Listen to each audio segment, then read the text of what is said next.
My wife cheated with our business partner, stole $250, $0 from our joint account, forged my signature to sell our family home behind my back, and now she's suing me for custody of the kids. I never saw it coming. Hello everyone. Dear listeners, please share your thoughts in the comments section below. And don't forget to like, share, and subscribe. Now, let's begin the video. Using a throwaway for obvious reasons, with certain specifics modified to preserve anonymity. I never thought I'd be the guy telling a story like this, but here I am. It all started with what seemed like little things, little cracks in the perfect picture I thought I had with my wife, Emily. We'd been married for 8 years, had 2 kids, a nice house, and a business we built together. I thought we had a solid life, but then the signs started showing up, and I didn't know what to make of them. It started with Emily's odd hours. She'd come home late from business meetings, but her stories didn't add up.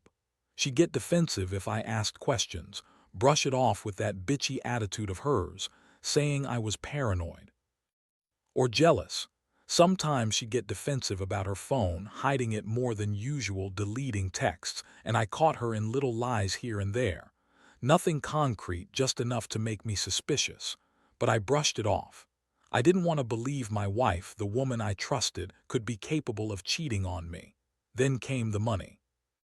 Our joint account, which I kept a close eye on because of the business, suddenly had strange charges. Expenses I didn't recognize, payments to some obscure accounts, and large withdrawals.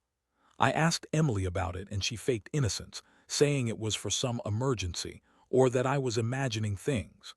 She'd look at me with that smirk, the one that made my stomach turn, and lie through her teeth. One night I decided to check her phone when she was in the shower. I didn't want to do it, but I couldn't shake this gut feeling. I found messages, flirty texts with someone named Jake, talking about late-night sex, plans to meet up, and how much they missed each other. My heart dropped. It was right there in black and white. Emily was cheating on me with our business partner, Jake, who we'd known for years. They'd been sneaking around, lying right under my nose, and I had no idea. I didn't know whether to feel sick, furious, or just numb. I stared at those messages, trying to process what I'd just seen. My mind raced. How long had this been going on? How could she betray me like this? All those years of trust, and she was sleeping with Jake behind my back. It was like a punch to the gut, and I felt my fists clench. I kept thinking about the business, the money, the house, everything I thought I had built with her. That night I sat in my office, staring at the phone, trying to decide what to do. I knew I had to confront her, but I also knew this was just the beginning. Emily was a manipulative woman. She'd lie, deny, and gaslight me until I doubted my own instincts. But I had enough proof now. I couldn't ignore it anymore. I had to face her, but I wasn't prepared for what came next. The next morning, I woke up feeling like I'd been hit by a truck. The weight of what I'd discovered was heavy on my chest, and I knew I couldn't keep it bottled up. I decided to confront Emily before she left for her business meeting that afternoon. I needed answers, and I needed them now. When she came downstairs, she looked annoyed, like I was bothering her. Typical. I took a deep breath, trying to steady my voice. "Emily, I saw the messages, the ones with Jake," I said, trying to keep my tone as calm as possible, even though inside I was boiling. Her eyes flicked to me, and that damn smirk played on her lips. She crossed her arms, leaning back against the counter. "Oh, those, you're overreacting," she said dismissively, brushing it off like it was nothing. "It's just some stupid flirtation, nothing serious, you're reading too much into it." That lie made my blood boil. I could see right through her. "No, Emily, I saw the messages. You're cheating on me with Jake," I said, voice trembling with anger. "And I found out you've been stealing money from our account. $250, zero gone just like that. You forged my signature to sell the house behind my back. How long has this been going on? How long have you been lying to me?" Her face twisted into that bitchy sneer she always used when she was caught. "You don't know what you're talking about. You're just paranoid. The money, it's for the business. We needed that to keep things afloat. And Jake, he's just a friend. You're overreacting because you're insecure." She spat the last word like it was poison. I couldn't believe her lies. I felt my fists clench again. "Don't lie to me, Emily. I've seen everything. The texts, the withdrawals, the forged signature. You're a liar, and you've been screwing me over for months." My voice cracked with rage and hurt. I never thought she'd do this to us. She rolled her eyes and looked away, but I saw the flicker of guilt, or maybe it was just her acting. Either way, I knew I had to act fast. I told her I'd be calling the lawyer, that I wanted her out of the house, and that I was going to take everything I could from her. Her face turned even uglier at that, trying to spin her lies again, but I'd had enough. The betrayal was too deep, and I knew I couldn't trust her anymore. As I stormed out of the room, I felt a strange mixture of relief and dread. Relief because I finally knew the truth, and dread because I had no idea what was coming next. The woman I loved, the woman I trusted with everything, had turned into a stranger, a thief, a liar, a cheat. And I was left to pick up the pieces of what was once a life I thought was perfect. After that confrontation, everything changed. I spent the next few days in a fog, trying to process what I'd learned. I couldn't sleep, couldn't eat. Every time I closed my eyes, I saw her smirk, those texts, the stolen money, the forged signatures. It was like my entire world had been turned upside down overnight. I knew I had to do something fast. I reached out to my lawyer that same afternoon. The moment I explained everything, he told me I had a case for fraud, embezzlement, and breach of trust. But more than that, I needed to protect myself and the kids. I decided to file for divorce, and I also wanted to freeze the accounts. She'd been draining. I knew she'd try to hide her tracks, so I brought in a private investigator to dig into the financial mess she'd left behind. Meanwhile, Emily was still acting like she was the victim. She spun stories, crying about how I was ruining her life, how I didn't understand her, how she was just trying to save the business. She told everyone I was paranoid and controlling, but I could see right through her manipulations. That bitch was good at lying, but I had the evidence now, and I wasn't going to let her get away with it. One day, I caught her trying to sneak out of the house with a bag. When I asked what she was doing, she snapped at me, saying she was going to see her mother. I didn't buy it. I knew she was trying to run, to hide the rest of her tracks. That was when I made the decision to change the locks and put a temporary restraining order on her. I needed to keep her away from the house, from the kids, and from the money she'd stolen. The kids didn't understand everything at first. They were too young to grasp what was happening, but Emily's behavior was affecting them. She tried to manipulate them, telling them I was the bad guy, that I was trying to ruin everything. I felt sick every time I saw their confused faces, knowing their mother was lying to them. I promised myself I'd do whatever it took to protect them from her lies and manipulation. As the days went on, I started uncovering more of her plans. She forged my signature to sell the house behind my back, and she transferred money into her own accounts. The financial damage was staggering. I felt betrayed, not just as a husband but as a father. How could she do this? How could she turn our entire life into a lie? I was furious, but I also felt deep sadness. I loved her once, but now I saw her for what she really was: a thief, a manipulator, a liar who had no regard for anyone but herself. I knew I had to stay strong. I couldn't let her destroy everything I'd built. I started documenting everything: the financial transactions, her lies, her attempts to manipulate the kids. I wanted to make sure I had everything I needed in court. I also started planning my next steps carefully. This wasn't just about getting her out of my life. It was about reclaiming what was mine and making sure she paid for what she'd done. That's where I stand now. The house is in the process of being sold, the accounts are frozen, and I'm fighting to keep custody of the kids. I never imagined I'd be in this position, but I guess life throws you curveballs, and you either stand your ground or fall apart. I'm trying to do the former, but I won't lie, it's been a nightmare. Just when I think I've seen it all, she pulls another stunt. I don't know what's coming next, but I do know one thing: I'm done trusting her. The legal process has been a roller coaster. Every day, I wake up expecting her to come back and pretend everything's fine, but she doesn't. Instead, she doubles down on her lies, trying to spin things in her favor. She's hired her own lawyer now, and I can see her trying to manipulate the situation, twisting every fact, every document.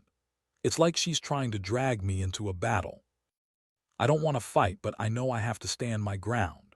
One of the worst moments was when she showed up at the house, crying, claiming she was sorry, saying she'd change, begging me to forget everything. The way she lied, it was so obvious, yet she was so good at pretending to be the victim. She told me she'd been under a lot of pressure, that she made mistakes, and that she never meant to hurt me. I just looked at her, feeling a mix of disgust and heartbreak. I wanted to believe she was remorseful, but I knew better. She lied too many times, manipulated too many people. Meanwhile, the investigations into the stolen money revealed she'd transferred large sums into fake accounts, hidden her tracks by forging signatures, and even tried to buy herself some time by creating fake receipts. The private investigator uncovered that she'd been planning this for months, maybe longer. She'd been planning her escape, and I was just the fool who trusted her. I started to see her for what she really was, a master manipulator who would do anything to save herself, even if it meant destroying everything we had. I also found out that she'd been secretly meeting with Jake even after I confronted her. Those late-night texts, the secret meetings, they kept going. It was like she was trying to keep her side of the affair alive, even as she tried to spin her lies. I felt so betrayed, so angry.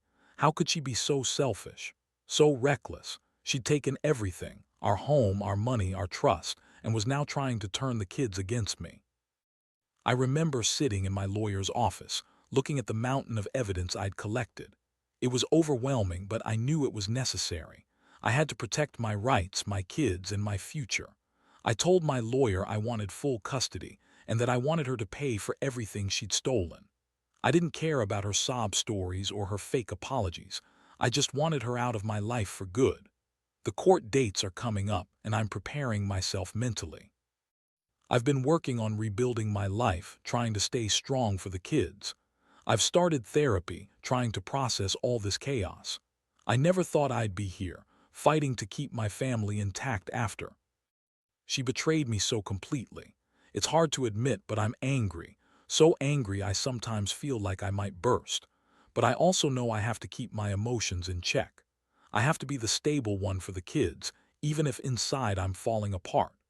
Every day I wake up, I remind myself why I'm doing this. It's about justice, about protecting what's left of my dignity, and about giving my kids a chance at a normal life without her lies hanging over their heads. I don't know what the future holds, but I do know I won't give up. I'll fight for what's mine and make sure she pays for the damage she's done. That's what keeps me going, knowing I have to do this, not just for me but for my children. The court hearings are set, and I've never felt more on edge in my life. Every piece of evidence I've gathered, every document, every witness statement, it all feels like a weapon in my arsenal. But the real challenge is facing her in court, seeing her smug face, knowing she's lied and manipulated her way through everything. I've been preparing myself mentally, trying not to let her get under my skin, but it's incredibly hard. She's been trying to spin her narrative, claiming I'm the one who's abusive, controlling, and paranoid. That I'm overreacting, that I'm just jealous because she's so beautiful and so successful. The lies she's feeding the court are sickening, but I have the evidence, texts, bank statements, forged signatures, that prove she's the one who's been deceitful from the start. I've also hired a forensic accountant who's been tracing every illegal transaction, every hidden dollar, and it's staggering how deep her deception runs. Meanwhile, she's still trying to manipulate the kids. She tells them I'm mean, that I don't care about them, that I'm trying to take everything away from her. I can see through her lies, but it hurts to see my children confused, caught in the middle of her games. I try to be there for them as much as possible, showing them love and stability, even while she's trying to turn their world upside down. The worst part is knowing she's doing it all for herself, to save her own skin, not caring about the damage she's causing. The most intense moment so far was during the custody hearing. She sat there crying crocodile tears, claiming she's the victim, that I'm a terrible father and that I'm trying to punish her for her mistakes. But I had my lawyer present all the evidence, proof of her financial fraud, her affair with Jake, her attempts to hide her tracks.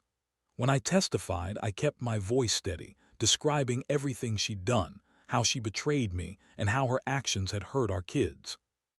I saw her flinch when I mentioned the forged signatures and the stolen money, but she quickly recovered with her fake sobs. The The judge seemed to see through her act, though. After hearing all the evidence, they granted me full custody of the kids. That was a small victory, but it didn't erase the pain of everything she's done. She's furious, of course. She's still trying to fight me, filing appeals, trying to delay the process. But I'm determined.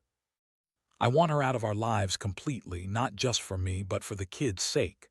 They deserve stability, not a mother who lies and manipulates them. Even with the court ruling, I know this isn't over. She's still trying to control the narrative, still trying to come back and hurt us. But I've learned a lot through all this. I've learned how dangerous betrayal can be, how fragile trust is, and how important it is to stay vigilant. I've also realized that sometimes you have to fight dirty to protect what's yours. Justice might take time, but I'm not giving up. I'm going to see this through, no matter how hard it gets. Most of all, I've learned that I can survive this. I never thought I'd come out of something like this with my head held high, but I am. I've found strength I didn't know I had. And even though my heart still aches from the betrayal, I know I'll rebuild. The future isn't what I expected, but it's mine now, cleaner, clearer, and finally free from her lies. That's what keeps me going, knowing I've taken back control for myself and for my kids. Looking back now, I realize how much this whole nightmare has changed me. I used to believe in the fairness of life, in the idea that if you worked hard and played by the rules, everything would turn out okay. Turns out, some people are just good at lying and manipulating their way through life. Emily showed me that the hard way. She was a master at hiding her true colors until it all came crashing down. Now I'm trying to rebuild not just my life but my sense of trust in people.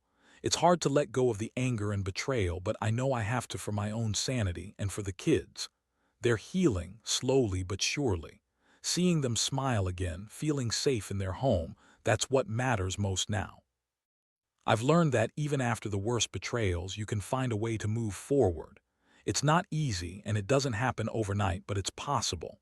One thing I want to say to anyone out there going through something similar: trust your instincts. Don't ignore the small signs, those little red flags that scream something's off. If you suspect betrayal, dig deep. Be prepared to face uncomfortable truths. Because if you don't, you might wake up one day realizing your entire life has been a lie, just like I did. And when that happens, you either crumble or you stand up and fight. I chose to fight, and I'm proud of that. I also learned the importance of legal help. Never underestimate the power of a good lawyer and proper evidence. I thought I could handle things on my own, but I was wrong. Having a team that knew what they were doing made all the difference. It gave me confidence and a sense of control I desperately needed during those chaotic times. Most importantly, I've come to understand that betrayal doesn't define me. I won't let her actions ruin my future. I've learned to value myself again, to prioritize my mental health, and to focus on what really matters: my kids, my integrity, and my peace of mind. The road ahead is still uncertain, but I'm ready to face it head on. So to anyone who's reading this and feeling crushed by betrayal, know that it's possible to come out stronger on the other side. It's a long, painful process, but it's worth it. Trust yourself, lean on your support system, and remember, you're not alone.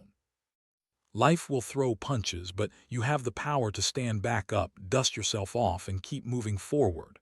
That's what I intend to do, every day, one step at a time.